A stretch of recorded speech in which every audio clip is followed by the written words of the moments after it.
Hello everyone. चलो आज हम लोग लास्ट पार्ट में जाते हैं, Nazism rise of Hitler, third lesson of the history class 9 का थर्ड लेसन है नाजी के बारे में, जो कि हम शुरुआत किए थे। First part was over, second part भी ओवर हो गया, थर्ड पार्ट जिसमें आज हम लोग एंड कर देंगे। अगर पूरा देखोगे तभी पूरा का पूरा समझ में आएगा। ये यहाँ लिख तो दिए हैं, व्हाट वाज द, हम लोग इसको क्वेश्चन बना सकते हैं, 5 मार्क्स का क्वेश्चन है।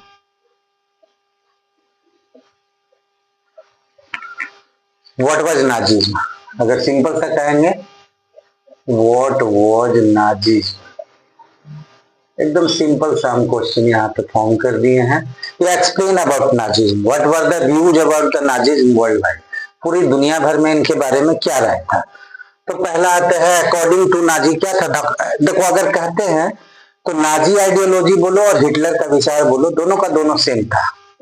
इसको बोलते हैं रैशियल नस्लवाद। वो एक रैशियल हायरार्की मानता था। बोलते हैं कि ना हिटलर का बोलो, हिटलर का आइडियोलॉजी बोलो, नाजी आइडियोलॉजी बोलो, बात दोनों का दोनों सेम है। हम लोग अकॉर्डिंग टू नाजी आइडियोलॉजी क्या है, रेशियल हायरार्की था, जिसमें सबसे ऊपर में कौन आते थे। जैसे अगर इंडिया का कास्ट सिस्टम कहो तो जनरल है, ओबीसी है, एससी एसटी है, ये तो अलग सिस्टम है। वहां का सिस्टम क्या था अकॉर्डिंग टू हिटलर, कि सबसे ऊपर में ब्लॉन्ड, ब्लॉन्ड मतलब होता है एकदम गोरे सुनहरे, एकदम गोरे जो होते हैं, blue eyed Nordic German Aryan, ये कहा जाता था। आर्यन का एक रेस है, आर्यन प्रजाति करने से एट द टॉप सबसे ऊपर में थे। और सबसे नीचे में कौन आते थे, लोवेस्ट कौन आते थे, ज्यूस, यहूदी। और इन लोगों को कहा जाता था कि एंटी रेस, मतलब रेस के अगेंस्ट है, इन लोग का रहना ना रहना कोई बात बराबर है। और ये आर्क एनिमी कहा जाते थे, कट्टर दुश्मन। और ये क्यों आया था, हिटलर का विचार था, हिटलर और नाजियों का विचार था कि ये जो ज्यूस थे यही ईसा मसीह के हत्यारे थे, इसलिए इनके इरिटेशन का, चिढ़ने का वजह था यहूदी। और ऑल अदर कलर्ड पीपल दोनों के बीच में थे। सबसे ऊपर में है नॉर्डिक जर्मन आर्यन, सबसे नीचे में यहूदी, बीच में सारे जातियां आती हैं। जितने coloured people were between depending upon the external, उनका शारीरिक विशेषता क्या है, हाइट, वेट एक्सेट्रा। और हिटलर अपना जो आइडिया लाया था वो चार्ल्स डार्विन और हर्बर्ट स्पेंसर, दो नेचुरल साइंटिस्ट थे, उनके थ्योरी से लाया था। जिसमें चार्ल्स डार्विन तो नेचुरल साइंटिस्ट था, वो लाया था कि जो प्लांट फिटेस्ट होंगे, फिटेस्ट तो इसका था, डार्विन का था, हर्बर्ट स्पेंसर का था, कि जो सही जाति होगी, जिसमें इम्यूनिटी होगा, वो सरवाइव कर पाएगा। लेकिन हिटलर और उसी को आगे बढ़ाया था हर्बर्ट स्पेंसर, ये बोलते हुए कि हुज आइडिया था कि fittest of the fit, fit में भी सबसे fit, survival of the fittest, जो दुनिया पे वही में जिंदा रहेगा जो सबसे फिट रहेगा। और इसके अनुसार जर्मन रेस को कहा जाता है कि फाइनेस्ट, सबसे ऊपर का, ये लोग फिटेस्ट हैं और बाकी सब नीची जातियां हैं, सारे नीचे नस्ल रेसेज हैं। और other aspects of Hitler ideology क्या था, कंसेप्ट ऑफ एक लेवेंसराम था। लेवेंसराम होता है, इसको बोलते हैं लिविंग स्पेस, मतलब उसका कहना था कि हम टेरिटोरियल एक्सपेंशन करेंगे, बढ़ाएंगे जितना ही बढ़ा पाएंगे। यही तो उसका सनक पूरे वर्ल्ड वार का कारण बना, सेकंड वर्ल्ड वार का कारण। उसका कहना था कि नाजीज्म अगर आएंगे दुनिया में तो कैसे आएंगे, पूरी दुनिया ईस्ट यूरोप से लेकर पूरे यूरोप पे ऑक्यूपाई करेंगे, कब्जा करेंगे। तो यही बोला कि new territories to be acquired for settlement, की नया ये टेरिटरी हम लोग जीतेंगे, फिर वहां जाके जर्मन्स को बसाएंगे, फिर जर्मन्स के नए जनरेशन आते जाएंगे, सिर्फ दुनिया में अगर कोई रहेगा तो जर्मन्स रहेंगे। और हिटलर अपना एक जर्मन टेरिटरीज को कैसे बढ़ाना चाहता था, ईस्टवर्ड, पहले यूरोप में ईस्ट की तरफ जाना चाहता था, और अपना सारा German geographical in one place पूरा। उसका सबसे बड़ा था, स्टार्टिंग था पोलैंड, पोलैंड से ही वो स्टार्ट किया था। और ध्यान रखना कि सिर्फ यहूदी नहीं थे, यहूदी के अलावा भी बहुत सारे लोग थे। जितनी जरूरी बातें हैं हम लिख दिए हैं, और जो जरूरी जो जानने की बात है वो हम बता दे रहे हैं कि कौन कौन थे उसके अगेंस्ट, मतलब किसके अगेंस्ट था वो। यहूदी तो थे ही, जो ज्यूस बोलते हैं, साथ ही साथ और कौन थे, जो लोग आर्यंस में भी, उसके जर्मन्स में भी जो मेंटली और फिजिकली अनसाउंड, मतलब जो मेंटली ठीक नहीं है, फिजिकली ठीक नहीं है, वो लोग है। जिप्सी हो गए, पुलिस हो गए, जो रशियन कुछ लोग थे, सारे के सारे उसके दुश्मन, उनको दुश्मन मानता था कि उनको रहने का अधिकार नहीं है दुनिया में। और ये क्या था, पोलैंड अपना लेबोरेटरी बन गया इस एक्सपेरिमेंट के लिए। और यही पे एक जगह है ऑस्विच। ऑस्विच में ही तो गैस चैम्बर था, यही गैस चैम्बर में वो ले जाता था। अभी तो जानोगे हिटलर के बारे में, कितना सनक, कितना मतलब क्या अजीब तरह का मेंटली आदमी था। गैस चैम्बर में वहां लोगों गैसिंग कर दिया जाता था, जो क्या बोलते हैं उसको, जहरीला गैस डाल दिया जाता था, पॉइजनस गैस, और लोगों की मौत हो जाती थी। तो स्क्रीनशॉट लेते जाना स्टूडेंट्स। आगे बढ़ते हैं तो आता है एस्टैब्लिशमेंट ऑफ रैशियल स्टेट, मतलब नस्लवादी। नस्लवादी एक नस्ल का मतलब एक रेस का शासन स्थापित करना।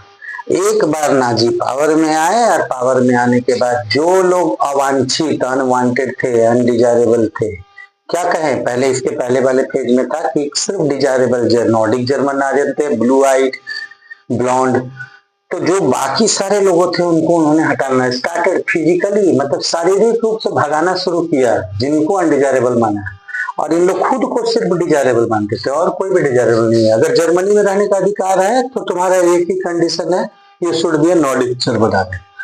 यहाँ तक कि वो भी जर्मन जिसको कि इम्प्योर कहा समझा गया, मतलब मेंटली फिट नहीं है, फिजिकली अनफिट है, उन लोग को भी राइट टू जीने का अधिकार नहीं था, नो राइट टू एग्जिस्ट। एक यूथनेसिया प्रोग्राम था, यूथनेसिया प्रोग्राम बोलते हैं दया मृत्यु।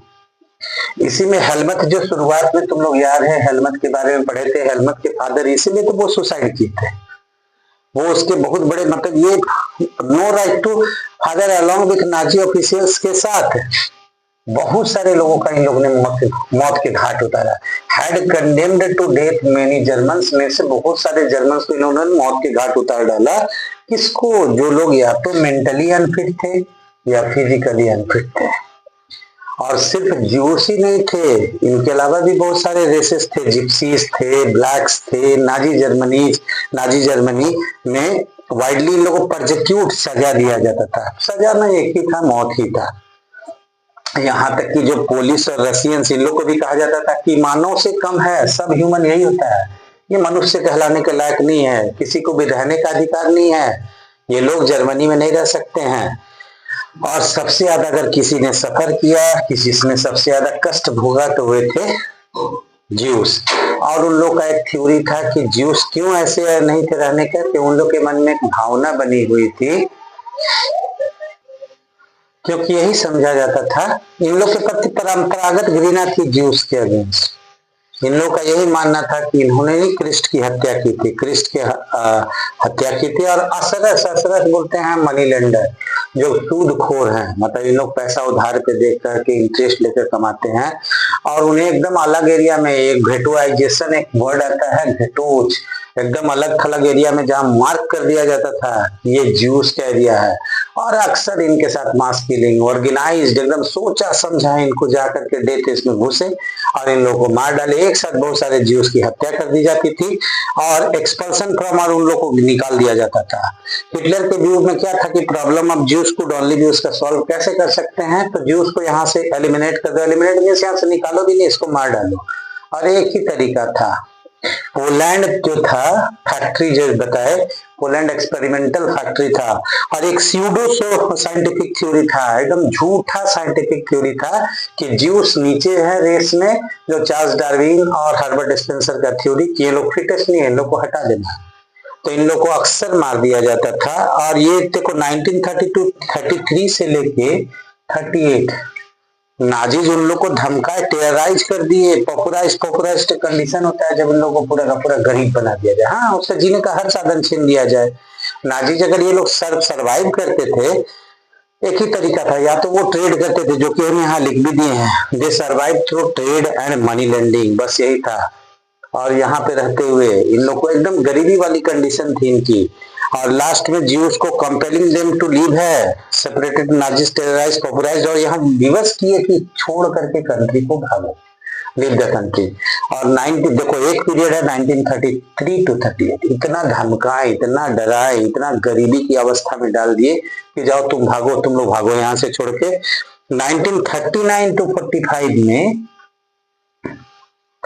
उनका एक ही एम था कि उनको कंसंट्रेशन कैंप, जैसा कि हम पहले बता चुके थे, concentration camp was separate area, एक सेपरेट एरिया था, it was covered with the barbed wire and electrocuting, मतलब उसमें पूरा इलेक्ट्रिफाइड था।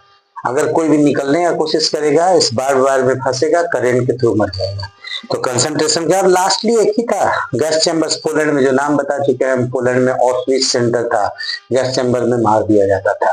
अगर तुम बुक में फिगर देखोगे तो कंसंट्रेशन कैंप का पूरा फिगर दिया हुआ है और बहुत सारे उनके साथ अत्याचार हुए हैं। सो दिखाया है कितने लोगों का जूता पड़ा हुआ है, कपड़ा पड़ा हुआ है गैस चैम्बर के बाहर। तो ये तुम्हारा establishment of how the establishment of racial state was done, ये भी तुम्हारा 5 मार्क्स का क्वेश्चन हो जाता है। तो इसका स्क्रीनशॉट लो जल्दी से। ये हमारा अगला टॉपिक आता है द रेशियल यूटोपिया, मतलब नस्ली कल्पना लोक। यूटोपिया होता है मतलब एक स्वप्न, हवाई किला बनाना। जब वॉर के साइडों में, वॉर के साइड में क्या किए, जो मर्डरस जर्मन नाजीज थे, जो खाली इन लोगों का भी मर्डर करना था। रेशियल आइडिया जितने, मतलब कि अगर इसको कंपेयर किया जाए तो आज के जमाने में अगर ऐसे नाजीज मिलेंगे तो लोग इनको मारना पसंद करेंगे। रेशियल आइडियाज को ये लोग अपना लागू करना शुरू किए। और जीनोसाइड और वॉर, वार है मतलब जीनोसाइड है, जीनोसाइड है मतलब वार, एक सिक्के के दो पहलू, two sides of same coin.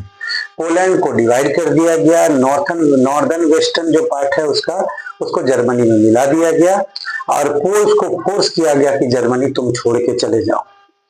और जो लेफ्ट अपना घर छोड़े, उनके होम्स और प्रॉपर्टीज पे नाजीज लोग कब्जा कर लिए, एथनिक जर्मन वही नाजीज लोग कब्जा कर लिए। इसके बाद क्या किया कि पोल्स, देखो इनके दुश्मन कौन थे, जिप्सीज थे, ज्यूस थे, mentally unfit, physically unfit Germans थे, और ये पोल्स भी थे। पोल्स को खदेड़ करके जानवरों की तरह दूसरे पार्ट में ले जाया गया, जिसका नाम गवर्नमेंट, ऐसे मत लिखना तुम लोग एग्जाम में, पूरा स्पेलिंग लिखना, जनरल गवर्नमेंट में ले जाया गया। जनरल गवर्नमेंट समझ लो घेटो जैसा एरिया था, सेपरेट एरिया जहां पे गैस चैम्बर्स हुआ करते थे। और जो जितने भी पोलिश इंटेलिजेंसिया के, देखो खुद पोलैंड जो बगल का कंट्री है उसपे इंटेलिजेंसिया, मतलब जो बुद्धिमान लोग थे, उन लोगों को मौत के घाट लार्ज नंबर में उतार दिया गया। बहुत सारे को इसलिए मारा गया जिससे लोग मेंटली, इंटेलेक्चुअली और स्पिरिचुअली, धार्मिक तौर पे गुलाम बने रहे, डरते रहे। और पोलिश चिल्ड्रन, देखो सुन के भी हंसी आता है कि पोलिश बच्चों को एग्जामिन किया जाता था, रेस एक्सपर्ट एग्जामिन करते थे। जो बच्चे रेस एक्सपर्ट्स के टेस्ट में पास कर जाएंगे उनको क्या किया जाएगा, जर्मन फैमिली को दे दिया जाएगा, ब्रॉट अप किया जाएगा, मतलब उसको लालन पालन वही होगा। नहीं पास करेंगे ऑर्फनेज, अनाथ आश्रम में भेज दिया जाएगा। जहां तक ज्यादातर ऑर्फनेज में इतना खराब कंडीशन था कि वहां लोग मारे जाते थे। समझ लो कि जनरल गवर्नमेंट जो दूसरा हिस्सा था इसके गवर्नमेंट का, वो एक बहुत बड़ा किलिंग फील्ड था, जहां पे बड़े बड़े घेटोस थे, गैस चैम्बर्स थे। वहां समझ लो कि मैक्सिमम जो पुलिस है, जिप्सीज है, सब कुछ मारने का काम किया जाता था। तो ये तुम्हारा रेशियल यूटोपिया का एक पार्ट हो गया। है तो उतना इंपॉर्टेंट नहीं है, लेकिन इंपॉर्टेंट है, 3 मार्क्स या 4 मार्क्स के क्वेश्चंस में आ सकता है। इसका भी स्क्रीनशॉट लो। हाँ देखो, हमारा नेक्स्ट टॉपिक है यूथ इन नाजी जर्मनी। अब जैसे तुम लोग बड़े हो गए तो यहाँ क्या था, हिटलर फैनेटिक था, एकदम दीवाना, दीवानगी कहते हैं, यूथ में इंटरेस्टेड था, चाहता था कि नाजी आइडियोलॉजी फैले। तो कैसे फैले, through the children, teaching children Nazi ideology.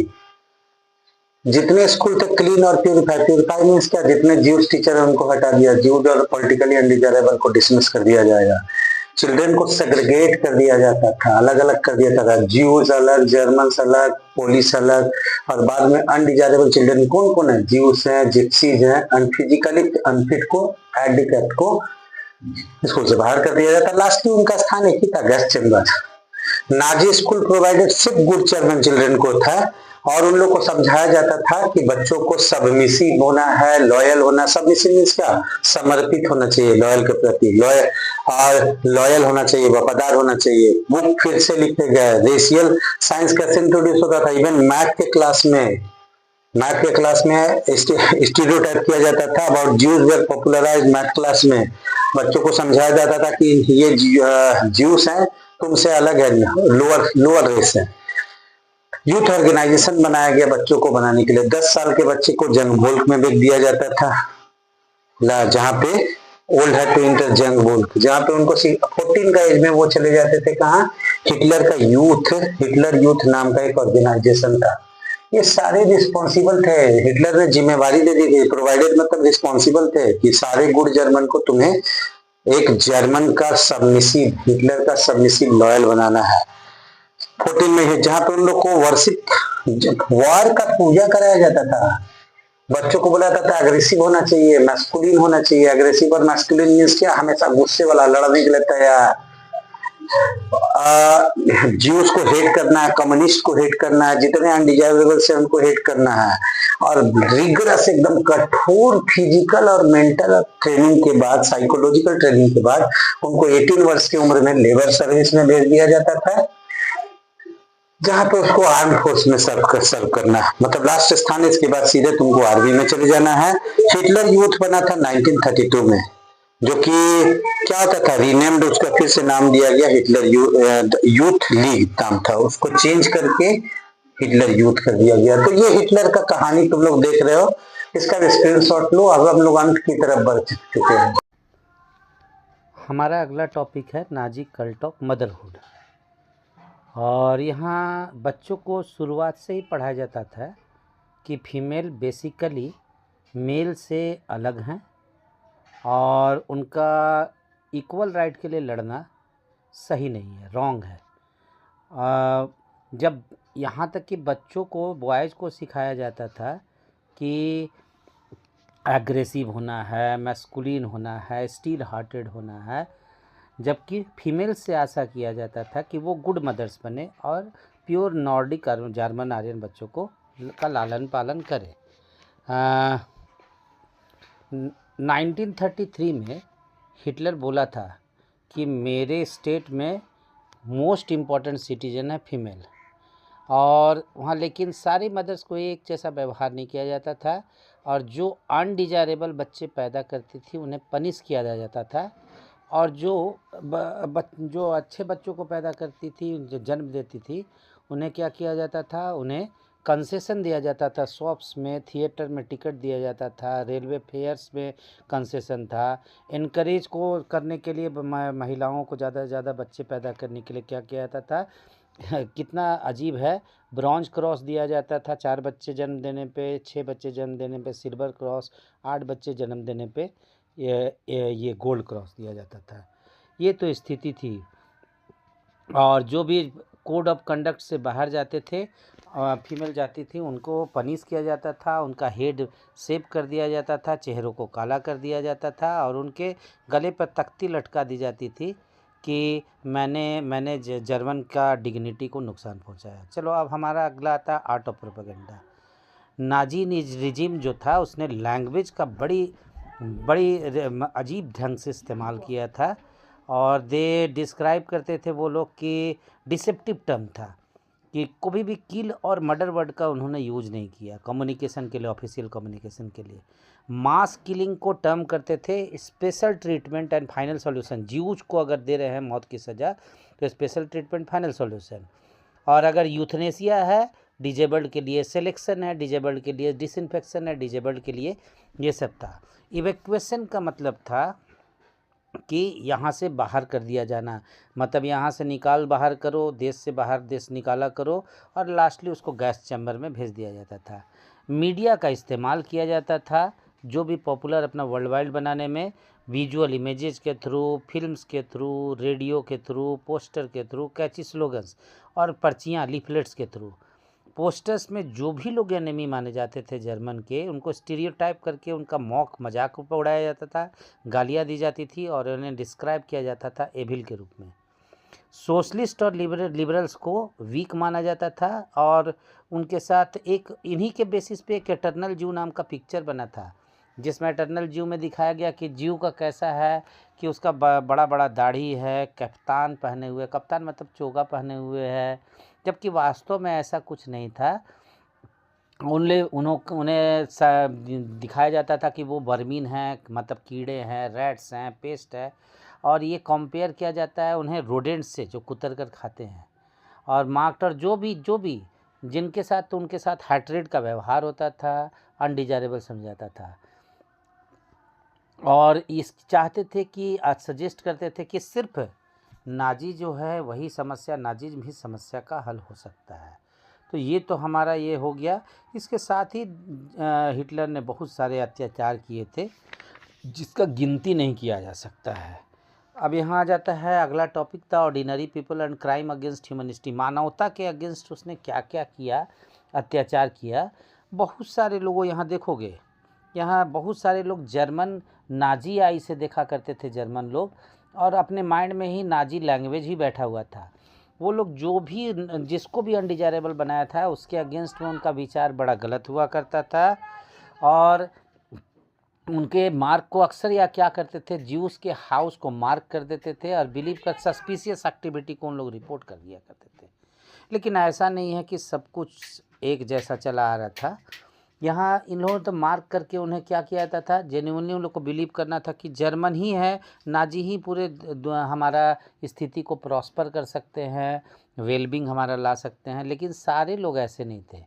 बहुत सारे ऑर्गेनाइज्ड रेजिस्टिव असिस्टेंट किए थे, उसमें लार्ज मेजोरिटी जर्मन्स थे जो पैसिव ऑनलुकर थे, मतलब सिर्फ देख रहे हैं लेकिन कुछ बोल रहे हैं, चिढ़ रहे हैं कि गलत हो रहा है लेकिन बोल कुछ नहीं रहे हैं। उसी में एक नाम है, एक पादरी थे, पास्टर न्यूमोलर, रेजिस्टेंस फाइटर। वो ऑब्जेक्ट किए थे और वो एक बोले थे कि लोगों के मन में एक अनकहा साइलेंस है, और साइलेंस में बोले कि देखो वो क्या क्या बोले। एक पोएम वो लिखे थे जिसमें लिखे थे कि पहले वो लोग आए कम्युनिस्ट के लिए, लेकिन हम तो कम्युनिस्ट नहीं थे इसलिए हम कुछ नहीं बोले। I was not a communist, not I did not say anything. वो लोग फिर सोशल डेमोक्रेट को मारने आए, came for social democrat, but I was not a social democrat, I said nothing. Then they came for the trade unionist के लिए आए, उनको मारने के लिए आए। I was not a trade unionist, I did little, कुछ भी नहीं किए। Then when they came for me, जब वो मेरे लिए आए तब मेरा भी रक्षा करने वाला कोई नहीं था। और एक लेफ्ट, ये क्या होते बोलते हैं कि हमारे लिए कोई बचा हुआ नहीं था। ये पूरा उसका पोएम है जो कि हम यहाँ पे लिखे नहीं है तुम लोगों के लिए। मतलब इतना सारा नाजिज्म के बारे में अगर कहा जाए, हिटलर के बारे में, तो मतलब अजीब कारनामे थे, अजीब तरह के कारनामे सुन के भी कभी कभी हंसी आता है। देखो वहाँ पे क्या बोला कि मदर को पुरस्कार दिया जाता था कि अगर 4 बच्चे जन्म लिए, 6 बच्चे जन्म लिए, 8 बच्चे जन्म लिए तो क्या क्या पुरस्कार मिलेगा।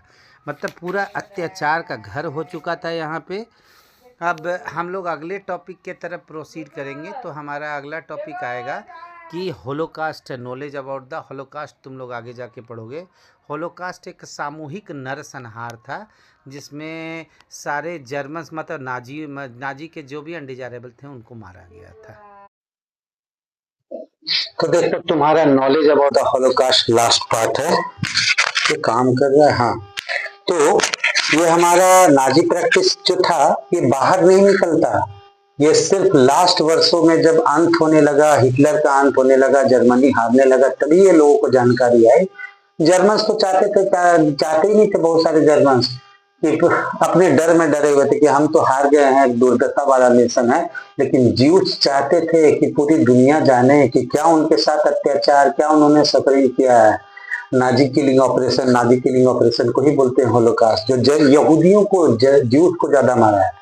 जो अदम्य स्पिरिट है, एक आदमी तो ये भी बोला था मुझे आधे घंटे और जीवित रहना है, जिससे मैं सारे जितने भी डॉक्यूमेंट है उसको सुरक्षित कर सकूं, सब लोगों को बता चुकूं। यहाँ तक कि हिटलर ने लास्ट में पेट्रोल बांट दिया था कि सारे डॉक्यूमेंट जो लोग संभाल के रखे हैं इसको जला दो, जिससे मेरा जो भी हम किए उसका नष्ट हो जाए, जो भी डॉक्यूमेंटेशन है। लेकिन तो भी निकल के आया। जो इन सीन बहुत सारे घेटोज और कैंप में लोगों ने लिखा था, डायरी लिखा था, नोटबुक लिखा था, क्रिएटिव आर्काइव बनाए थे, वो सब सारा से पता चलता है। मेमोरी, बहुत सारे होलोकास्ट के बारे में मेमोइर्स कुछ लोगों ने लिखने का आदत था, मेमोरी के आधार पर लिखा था। कुछ लोगों ने डॉक्यूमेंट्री बनाया था, कुछ ने डायरी लिखी थी, कुछ ने पोएट्री लिखी थी। मेमोरियल्स ने, म्यूजियम्स ने यादगार के रूप में रखा हुआ है। ये श्रद्धांजलि है उन नाजियों को, मतलब नाजियों को नहीं बोलेंगे, जो यहूदी थे, ज्यूस थे, और जिन्होंने उनका प्रतिरोध किया, उनके प्रति एक श्रद्धांजलि है। तो बच्चों ये लेसन तुम्हारा समाप्त हो जाता है, इसका हम हट जाते हैं। तुम लोग ले लो इसका स्क्रीनशॉट और ये लेसन फिनिश होता है। लगता है अगर किसी सर मेहनत कर रहे हैं तो लाइक कमेंट जरूर करना। अगर कहीं पे प्रॉब्लम आता है तो हम इसको सॉल्व करने की कोशिश करेंगे।